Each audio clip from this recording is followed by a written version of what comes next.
Good morning student. This is our Hindi third language class. In this I am going to teach you chapter number 13. मैंने chapter number 13 Pongal पूरा तुम्हें पढ़कर समझा दिया था, ठीक है। एक समरी में बोल दे रही हूँ। यहाँ पे पोंगल त्यौहार के बारे में एक्सप्लेन किया हुआ है कि ये त्यौहार तमिलनाडु में मनाया जाता है, ठीक। ये 3 दिन तक चलता है।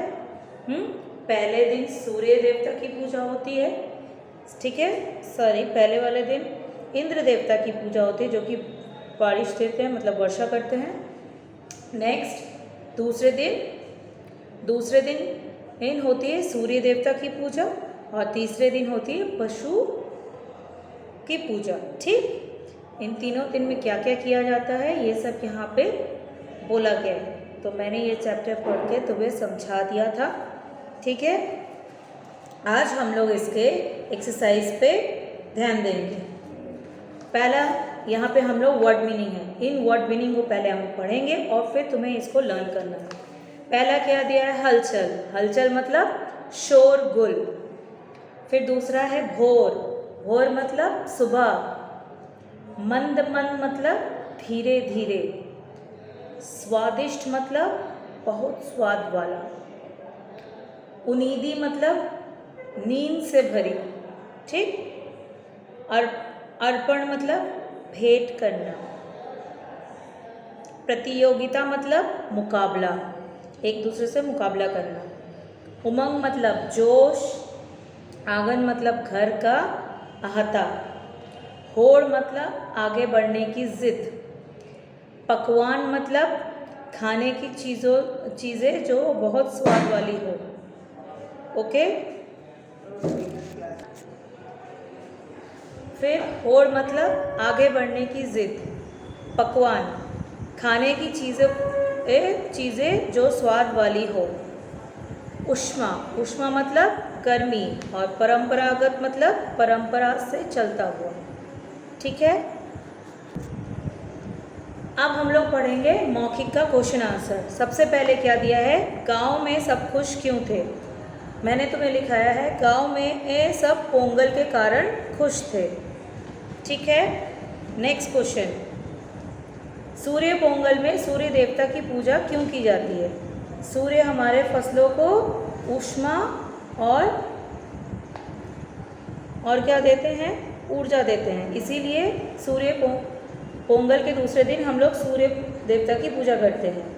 सूर्य पोंगल में सूर्य देवता की पूजा इसलिए की जाती है क्योंकि फसलों को सूर्य देवता ऊष्मा और ऊर्जा देते हैं। नेक्स्ट क्वेश्चन है, जालीकट्टू क्या है? जालीकट्टू हमने पढ़ा था, ये एक प्रतियोगिता है जिसमें एक बैल के सींगों पे हम लोग पैसे की माला टांग देते हैं और जितने युवा होते हैं वो इसमें भाग लेते हैं और कोशिश करते हैं उस माला को निकालने की। जो निकाल लेता है वह फर्स्ट होता है। तो वही चीज़ मैंने यहाँ पे लिखाया है। जालीकट्टू एक प्रतियोगिता है जो पोंगल के समय खेला जाता है, ठीक।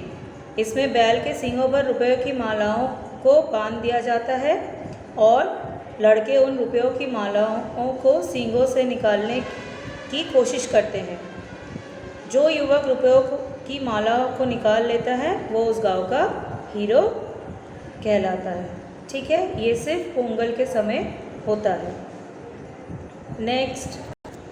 नेक्स्ट तुम्हारे बुक में निम्नलिखित प्रश्नों के सही उत्तर पर टिक का निशान लगाइए है, मतलब सही उत्तर का चयन करें, ठीक। पहला नंबर क लिखा है, पोंगल त्यौहार कितने दिनों तक चलता है? 2 दिन, 3 दिन, 4 दिन। आंसर क्या है? 3 दिन, ठीक।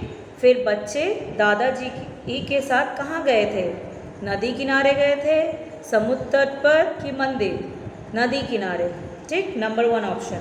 फिर है, इस पाठ में किस त्यौहार की बात हो रही है? ओणम, पशु पूजा, पोंगल। इस पाठ में पोंगल की बात हो रही है, ऑप्शन नंबर 3।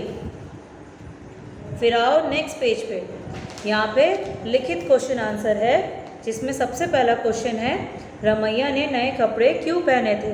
पोंगल था इसलिए, सब लोग जानते हैं। तो हम लोग इसको कैसे लिखेंगे?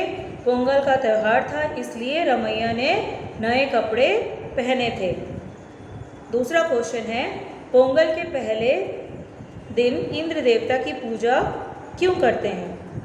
ये हम लोग ने पढ़ा था। इंद्र देवता हमें बारिश देते हैं, मतलब वर्षा के देवता हैं। वो अगर वर्षा नहीं करेंगे तो हमारी फसल नहीं होगी, तो इसलिए इंद्र देवता की पूजा सबसे पहले की जाती है। इसको आंसर मैंने कैसे लिखाया है?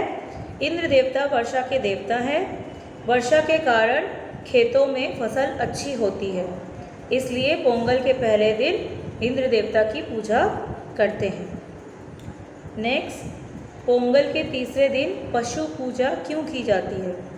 पशु हमें बहुत कुछ देते हैं, ठीक, दूध, दही, मक्खन, और पशु के बगैर हम खेत नहीं जोत सकते, इसलिए पशु बहुत इम्पोर्टेंट होते हैं। इसी कारण हम पशु की भी पूजा करते हैं पोंगल में। इसको मैंने लिखा है, पोंगल के तीसरे दिन पशु पूजा इसलिए की जाती है क्योंकि पशु ही तो हमारे जीवन के आधार हैं। जैसे गाय हमें दूध, दही और मक्खन आदि देती है, अगर ये ना हो तो हमारी फसल नहीं होगी और हमें खाने पीने की चीज़ें नहीं मिलेगी। नेक्स्ट, नंबर घ का क्वेश्चन है, अंत में लेखक को किस बात का अफसोस हुआ? अंत में लेखक को इस बात का अफसोस हुआ कि जल्लीकट्टू प्रतियोगिता में उसके चाचा जी नहीं हैं। अगर वो होते तो वो फर्स्ट होते। तो इस चीज़ को क्या लिखा है? अंत में लेखक को इस बात का अफसोस हुआ कि काश उसके चाचा जी आ गए होते तो जल्लीकट्टू प्रतियोगिता में जीत जाते। ये था क्वेश्चन आंसर। नेक्स्ट आओ भाषा ज्ञान। यहाँ सबसे पहले दिया है समानार्थक शब्द, जो कि तुम्हारे हेल्प बॉक्स में दिया है। इसको देख के तुम्हें पूरा करना है। सबसे पहले दिया है सुबह।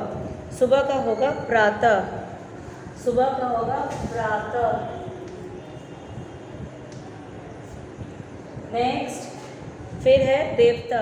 देवता का होगा सूर्य।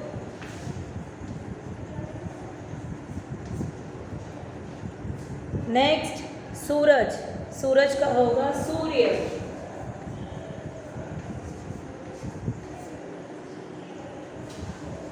नेक्स्ट, वर्षा।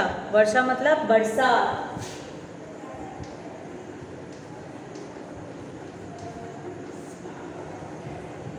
फिर है कपड़ा। कपड़ा मतलब वस्त्र।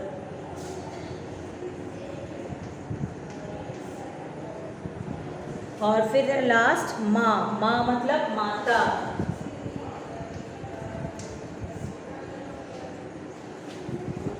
ठीक है, और इसके बाद लास्ट इसमें है उचित मिलान कर वाक्यों को पूरा कीजिए।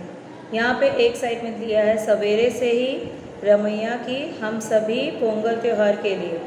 इसको तुम्हें दूसरी तरफ जो दिया है उससे मिलाना है। तो सबसे पहले होगा सवेरे से ही, उसका होगा गांव में हलचल मची हुई है, सबसे लास्ट वाला। फिर नेक्स्ट है रमैया की। रमैया की होगा बातों की रेल नहीं रुकती। उसके बाद हम सभी एक दूसरे का मुंह ताकने लगे। और लास्ट है पोंगल त्यौहार के अंतिम दिन पशु पूजा होती है। इस चैप्टर में यहीं तक। जो इसमें क्वेश्चन आंसर पढ़ा है उसे याद कर लेना, और जो भी एक्स्ट्रा वर्क जो बुक में है उसे भी बुक में करके याद कर लेना। अब आते हैं नेक्स्ट चैप्टर पे। इसको करने के बाद आज हम लोग पढ़ेंगे चैप्टर नंबर 14, फूलों की घाटी। ये एक कविता है, ठीक है। सबसे पहले लिखा है, चलो चले एक घाटी में। घाटी का मतलब क्या होता है? जो दो पहाड़ होती है, जो दो पहाड़ों के बीच में जो मैदान बना रहता है, वहाँ पे पानी का स्रोत होता है, अच्छे अच्छे सुंदर फूल खिले रहते हैं, जिसको इंग्लिश में वैली कहते हैं, उसको कहते हैं घाटी। तो यहाँ सबसे पहले लेखक कह रहे हैं चलो चले एक घाटी में, मतलब एक ब्यूटीफुल बहुत सुंदर वैली के पास चलते हैं। फूलों की सुंदर वादी में, वहाँ पे क्या है? फूलों की सुंदर वादी मतलब वहाँ चारों तरफ फूल खिले हैं, बहुत सुंदर नज़ारा है, जंगल है, नदी है, मैदान है। तो इतने सुंदर जगह पे चलते हैं। चित्रकार का सपना है, मतलब ऐसी चीज़ चित्रकार लोग अपने चित्र में बनाते हैं। ये पूरा चित्रकार के सपने जैसा है, इतना सुंदर है।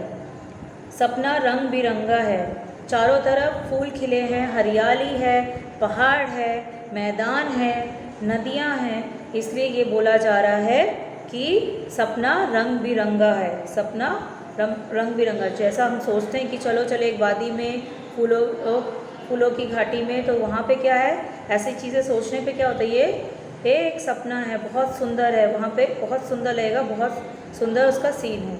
आज हम लोग इसका बस फर्स्ट पैराग्राफ ही मैंने एक्सप्लेन किया। आज हम लोग सिर्फ इसका फर्स्ट पैराग्राफ पढ़ेंगे और तुम लोग इसके फर्स्ट पैराग्राफ को याद कर लेना। आज के लिए यहीं तक, नेक्स्ट डे मैं पूरा पोएम एक्सप्लेन करूँगी। Okay student, today's class over, thank you.